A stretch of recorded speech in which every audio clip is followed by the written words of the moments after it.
Olá, viajante! Seja muito bem-vindo à Penumbra.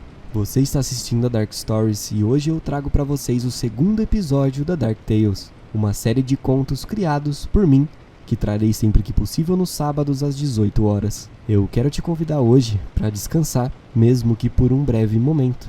Acomode-se, sinta-se em casa e seja muito bem-vindo agora a Dark Tales.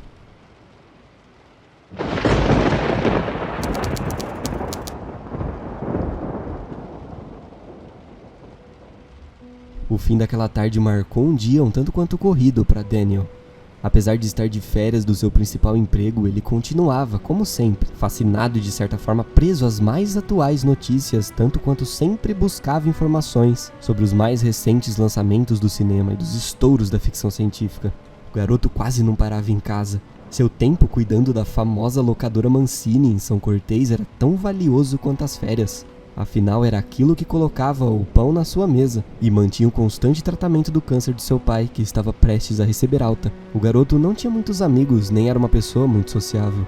No auge dos seus 24, ele preferia correr atrás das melhores alternativas para sua fonte de sustento. E para ele, aquele sábado era apenas mais um dia comum, com tarefas comuns. Mais especificamente naquele dia, as coisas começaram a mudar dentro dele. Isso porque literalmente todas as gazetas que ele pegou durante aquela semana possuíam 2 ou 3 matérias que falavam sobre um acontecimento em Alcântara, cidade vizinha. Vários moradores alegaram ter visto uma luz no topo das grandes colinas que rodeavam a parte alta da cidade. O fenômeno havia durado por algumas horas na madrugada, ou quase isso. Todo esse murmúrio despertou ainda mais a curiosidade das pessoas em relação àquele ponto. E até mesmo foi o motivo de muitas conversas sobre religião, já que as luzes aparentemente vinham de cima das colinas da fé, como chamavam. E Daniel, apesar de negligenciar essa parte sua, talvez pelo ceticismo exacerbado, durante toda a vida lá no fundo ele sabia da existência de uma certa chama, por assim dizer, ou o início de uma. Não era tão ardente, não passava de simples faíscas de um isqueiro velho, mas naquele dia essa mesma chama dizia que aquela vida cotidiana não era para ele. Ela se comunicava, flertava com ele, o chamava como nunca chamou antes. E claro, essa era a sua chance. A chance de viver o que ele via apenas atrás de telas. E estava tão perto dali, apenas 50 quilômetros de distância. Para ele que viajava constantemente, aquilo não era nada, mas uma coisa matutava na sua cabeça. O destino, aquela cidade. Desde pequeno sempre ouviu a palavra Alcântara seguida de uma frase ruim. Sempre escutou que é de lá que as coisas más saem. Pessoas que não gostam de ver as outras felizes, sua mãe dizia. Pessoas que seriam capazes de nos destruir para ter o que temos. Seu pai argumentava também. Mas isso apenas os prendia ali, literalmente para sempre. Era o que ele pensava enquanto saía da garagem. Não se importava, pelo menos era o que dizia a si mesmo. Ele já estava a caminho, daria tempo e ele voltaria pela manhã. Algumas esquinas e 2 rotatórias foram necessárias para que ele caísse na rodovia. Estava focado, inspirado. Não deixaria essa passar como todas as outras. Não, dessa vez tinha que ser diferente. No painel desbotado do Gol, ele posicionou um papelzinho com um ponto marcado entre as 2 e as 3 da madrugada. As gazetas abertas no banco de trás relatavam que a luz havia aparecido nesse mesmo horário que ele marcou, disputando espaço com uma neblina forte, o que dificultou a obtenção de informações mais precisas. Era até que engraçado o fato de ninguém sequer ter questionado e ido até lá ver, ou sei lá, gerado um grande murmúrio na cidade, talvez chegando até o estado ou algo assim. Ao contrário disso, as pessoas ficaram quietas, querendo ou não era o que sempre faziam, e ele muitas vezes também fazia. É que tinha que ser assim, ou bom, enfim. Pouco tempo foi necessário para que as folhas que cobriam o velho asfalto começassem a rodopiar com um vento uivante, rapidamente surpreendidas pela chuva. O mesmo asfalto agora era aos poucos preenchido pela água que formava poças. A calmaria daquela viagem era relaxante e tudo seria bem rápido se ele conseguisse desviar de todos os buracos. A rodovia estava vazia, tinha sorte de estar tão perto do que buscava. Acendeu um cigarro quando cruzou o primeiro arco que indicava a proximidade à cidade. Uma estrutura de metal escurecido com o brasão da Universidade Bitores seguido pelo nome de Alcântara. A famigerada universidade. Daniel pensava como era possível falarem tão mal dali, se aquele lugar formava tantas mentes incríveis. Helena Teitur mesmo era uma delas. Em um livro de história que ele guardava com carinho, tinha orgulho de ter o autógrafo de uma mulher que batia de frente com as ideias do Estado, sem medo. Bem na página onde ficavam os mistérios do mesmo. Uma pena todo o ocorrido ao redor dela. Infelizmente, os que tentam formar uma vanguarda são os primeiros a sumirem. Isso não só em Alcântara. Seus pensamentos voltaram à rodovia quando o carro passou em um dos buracos no asfalto, num descuido, causando um solavanco inesperado. Seu cigarro foi cuspido para frente e seu estômago embrulhou. Quase na mesma hora, uma azia fraca tomava seu corpo. Jogou o cigarro pela janela assim que entrou na larga rua federal, dando de cara com a Praça do Sacramento, como as placas indicavam. Ele estava em Alcântara, e aquela praça era uma vastidão extensa de concreto com alguns monumentos estranhos. No centro havia uma espécie de forca, 2 na verdade, eram as que deixaram como memorial. Na época mesmo, talvez fossem mais de 20. Sabia poucas histórias sobre aquilo, o suficiente para ter conhecimento de que algumas bruxas foram trazidas ali, em épocas bem longínquas. Isso também era claramente indicado pelos túmulos que cercavam quase toda a praça. Algumas pessoas, apesar da chuva, estavam ajoelhadas ao centro em uma espécie de reza coletiva. Isso causava uma estranheza em Daniel, que não era e nunca foi muito religioso. Essa estranheza não vinha do fato das pessoas estarem rezando para um Deus que ele acreditava não existir, mas sim o fato de, pela primeira vez, ele estar se questionando sobre a veracidade do seu pensamento. Ele cruzou finalmente uma ponte estreita suspensa por ferros enferrujados, provavelmente carentes de manutenção, deixando todo o resto para trás. Estava indo em direção à parte alta de Alcântara. O rio, agitado como nunca, passou por algumas casas antes simples, mas que agora pareciam tomar um formato mais chique e bem conservado. Mas apesar do esforço, para ele a cidade continuava decrépita.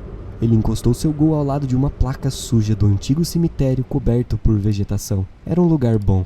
Permaneceria quase escondido, mas o mais importante era que à sua esquerda ele já conseguia ver a colina crescendo por trás daqueles telhados bicudos, imponente, chamativa e misteriosa. Tirou do porta-luvas um mapa que pegou do antigo caminhão do seu pai. Já estava velho e amassado com borrões de café, sem contar o cheiro de mofo. Poderia nem corresponder mais com a localidade atual, mas era o suficiente, era o que ele tinha. A velha folha de papel revelava algumas estradas de terra ao redor da colina e outros acessos mais restritos. Não havia praticamente nenhum, mas já sabia exatamente o que faria.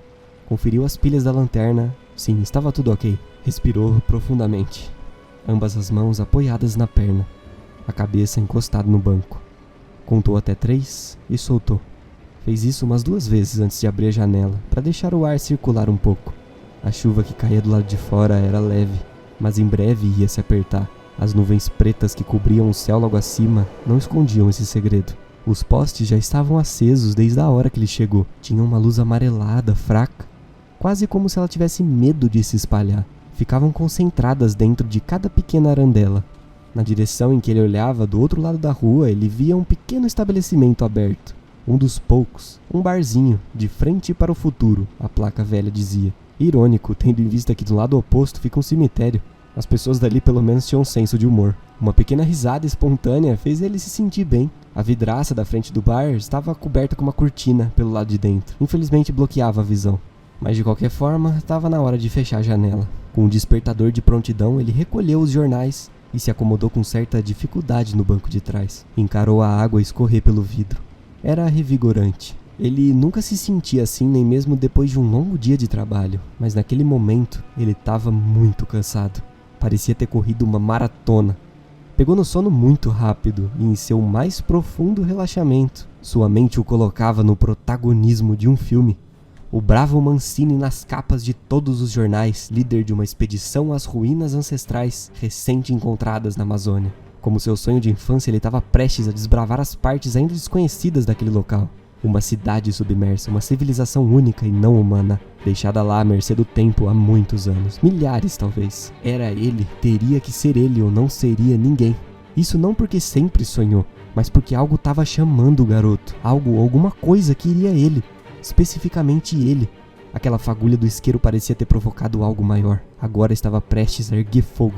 Aquilo queimaria uma floresta inteira se deixasse. Como desesperado, acordou num pulo de susto e molhado de suor, por volta das 2h10 da madrugada. Respirou fundo, o ar era frio. O fato de ele estar suando era estranho, só piorava as coisas. Lá fora não havia nada. Tirou a jaqueta pesada. A cidade estava parada.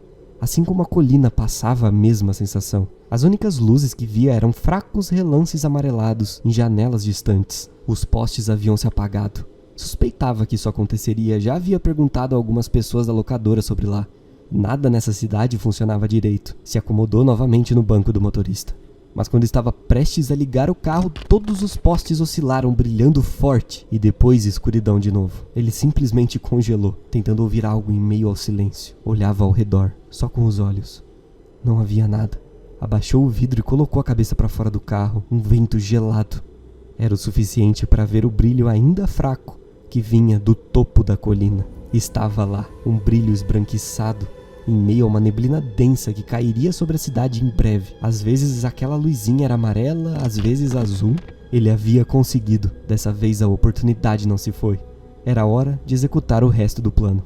Deu partida no carro que custou para pegar. Entrou por uma rua menor, ao lado do barzinho, enquanto comia um salgadinho que trouxera do dia anterior. Ele havia esquecido sua garrafa d'água e bebeu a que usava para colocar no carro mesmo. Funcionaria, afinal água é água. Conforme ele contornava inúmeras curvas de ruas de paralelepípedo, sentia que as pessoas observavam ele. Sentia que ele era um forasteiro. Elas sentiam que ele tinha vindo de fora. Olhavam sorrateiramente pelas janelas. Pensava nisso apesar de nunca ver ninguém durante o percurso. Estava se sentindo muito mal ali. Ele chegou então até o que parecia ser o início daquela montanha. Contornou por uma das partes quebradas de uma cerca de metal que demarcava aquele local como Reserva Verde do Estado. Seguiu uma estreita trilha com o carro e subiu cada vez mais. Alguns tratores e outras carcaças enferrujadas estavam abandonadas em meio à mata. Aparentemente, tempos antes, haviam algumas plantações por ali. A estrada se apertava cada vez mais, até o barro começar a interferir no desempenho do carro. Em um ponto um pouco mais plano, ele abandonou o Gol onde parecia ser um antigo mirante. Não queria danificá-lo, era o único veículo que tinha disponível e naquele ponto ele já terá que passar muito tempo o limpando quando voltar. Ao abrir a porta, sentiu quase um choque térmico. Vestiu a sua jaqueta de volta. Queria apreciar aquela vista que revelava o outro lado de Alcântara. Uma vastidão imensa de floresta que era cortada pelo rio da cidade até se perder de vista, iluminada pelo fraco brilho da lua que lutava para escapar da neblina. Mas não havia tempo e estava muito gelado. E o mais impressionante era a altura daquilo. Não tinha certeza se era a cidade que ficava no alto ou se ele havia subido tudo aquilo sem perceber. A montanha parecia ter quilômetros de altura. Acendeu a lanterna e começou a seguir a pé por alguns velhos blocos de concreto que formavam uma escada quase impossível de notar. Ainda subindo, seu estômago estava cada vez pior. Provavelmente ansiedade. A luz que carregava começou a oscilar. Ele olhou para baixo. O farol do carro estava ligado, também oscilando. Ele precisava continuar. Estava chegando perto, cada vez mais. Um som estranho dominou seus ouvidos por cima dos barulhos noturnos da floresta e do vento. Era um rádio? Uma frequência? Parecia um som distorcido. Ao mesmo tempo dava para ouvir a voz de alguém no meio, quase como uma jukebox com defeito. E foi quando cruzou um matagal absurdamente denso que começou a ouvir os sussurros. Os mesmos sussurros jogavam gasolina naquela velha chama dele. Aquela fagulhinha ridícula o guiou até ali, e agora ela se tornara um incêndio de proporção inimaginável, que talvez levaria anos para ser controlado. Se sentiu zonzo, enjoado, mas precisava continuar. Esse era o seu propósito? Ele sentia que sim, sentia que...